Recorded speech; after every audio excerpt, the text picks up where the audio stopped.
Bonjour Christophe Combarieux. Bonjour Philippe. Et bonjour à vos coups de cœur culture. Alors ce matin, il y aura de la musique avec la nouvelle star du violoncelle, de la musique contemporaine, également avec la création d'une œuvre inspirée de la vie de Simone Veil. Mais on commence avec le théâtre, avec des auteurs qui ont imaginé le dialogue étonnant entre Marie-Antoinette et le chevalier Déon. Dites-nous tout. Tout à fait, c'est un peu interlope comme ça. Le spectacle s'intitule Royale Légende. Il sort tout droit de l'imagination de deux auteurs qui s'appellent Frédéric Moncier et Bernard Larrey. C'est en effet une rencontre épistolaire totalement fictive entre la fantasque Marie-Antoinette et ce très mystérieux chevalier Déon.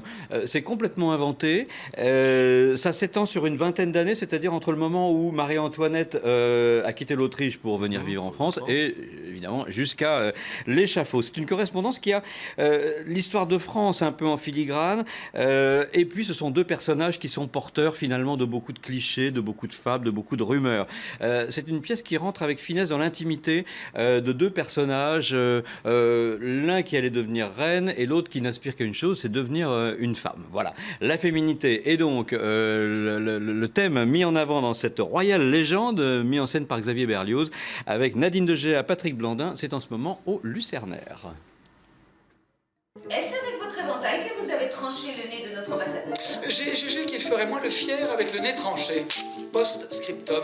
J'aurais bien tranché plus bas, mais il est de notoriété avérée que cet homme-là n'a rien dans la culotte. Amazon's Queen. Amazon's Queen. Mais complètement pour la naissance de votre fils. Un second fils pour la France. En avez-vous pas trop souffert? J'ai pensé périr, mais n'est-ce pas ainsi que la chose doit se faire? Tu enfanteras dans la douleur. Genèse chapitre 3. Amen.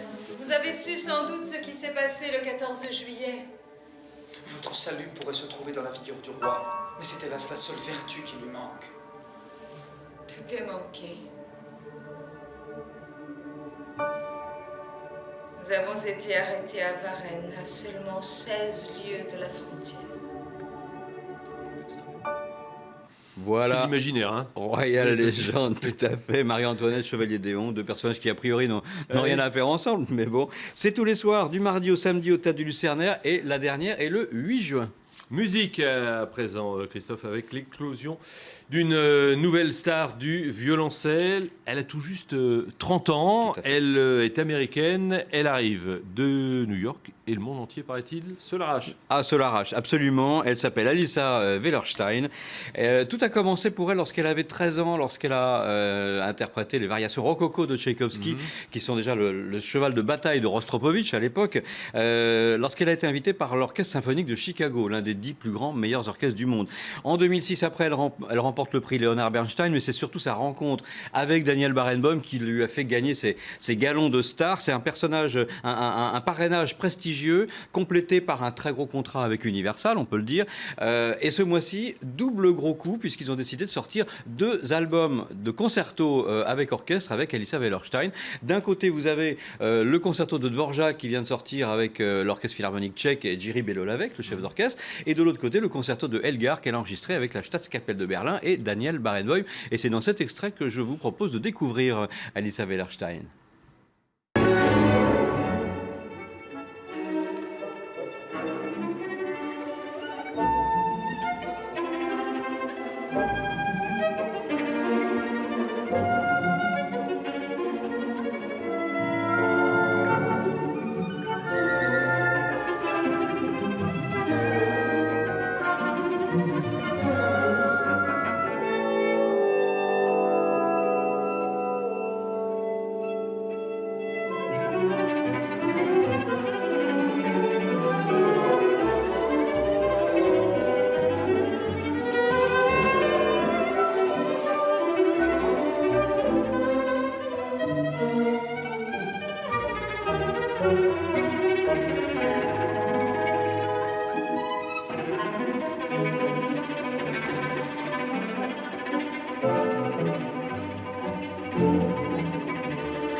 Alissa Wellerstein au violoncelle, Daniel Barenboim. Et là, c'était un extrait avec l'Orchestre Philharmonique de Berlin, mais le disque est sorti avec la Staatskapelle chez Decca.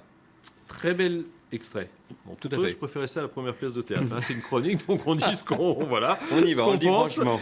Événement musical majeur à présent avec la création en France, Christophe, cette semaine en ouverture du festival de Saint-Denis d'une nouvelle œuvre contemporaine intitulée La Passion de Simone, et c'est inspiré, on le disait il y a quelques instants, de la vie de Simone Veil. Tout à fait, Philippe. Cette création française sera donnée en première française donc mardi soir, ce sera le 27 mai, en ouverture du très prestigieux festival de Saint-Denis qui chaque année invite les plus grands orchestres, l'Orchestre National, l'Orchestre de Paris, l'Orchestre Philharmonique de Radio France. Cette année, plusieurs solistes, Nathalie Stutzmann, Renaud Capuçon, et en ouverture de ce festival, la compositrice finlandaise Kaija Saariaho a fait appel à Armin Malouf pour un livret dans lequel on suit en 15 étapes la vie et l'œuvre de Simone Veil, un petit peu comme un voyage littéraire et musical. Saariaho, évidemment, c'est une des plus grandes plumes, je veux dire, de la musique de notre temps. On connaît ses autres opéras, L'amour de loin ou encore Adriana Mater. Et aujourd'hui, ce sont de jeunes artistes qui ont décidé de s'attaquer à ce projet extrêmement ambitieux, extrêmement lourd. D'un côté, vous avez le jeune philosophe Alexis Barrière qui signe la mise en scène. Simone Veil, elle, sera incarnée par Karen Bourque, une grande spécialiste de l'œuvre de Saariaho. Et pour diriger tout ça, c'est Clément Mao Takacs à la tête de son orchestre, l'excellent Clément Mao Takacs qui a une très très belle carrière devant lui, qui dirige le Sécession Orchestra. Ce sera mardi soir, on en voit quelques extraits.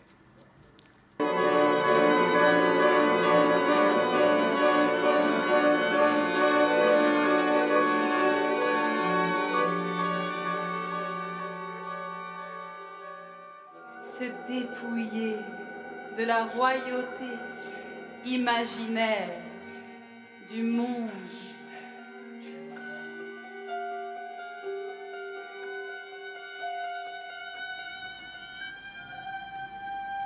Voilà, c'est assez dur. Oui, La j'allais vous le dire. Passion de Simone de Saariaho, dirigée par Clément Mao Takacs en ouverture du festival de Saint-Denis. Ce sera mardi soir et le festival de Saint-Denis se tient jusqu'au 27 juin. Alors, autre festival, mais c'est du cinéma cette fois, festival Donfleur, qui se tiendra du 30 mai au 1er juin. Tout à fait, 6e édition déjà du festival d'Honfleur, ça s'appelle Honfleur tout court, festival du court-métrage. 30 films seront projetés, 800 avaient été sélectionnés, vous imaginez le travail du jury, un jury justement qui est présidé par Alain Doutet, avec quelques comédiens, Virginie Lemoine, Martin Lamotte ou encore Bruno de Dieu-le-Veut. Donc le week-end prochain, ce sera un week-end à Honfleur, c'est le week-end du court-métrage des 30, 31 mai et 1er juin. S'il fait beau, c'est merveilleux, Honfleur, le port, etc. C'est magnifique, etc. c'est magnifique. Et puis, un la Croix-Rouge, parler de la Croix-Rouge. Un petit coup de cœur, puisqu'aujourd'hui, c'est effectivement, comme vous le savez, aujourd'hui, 25 mai, le 150e anniversaire de la Croix-Rouge française.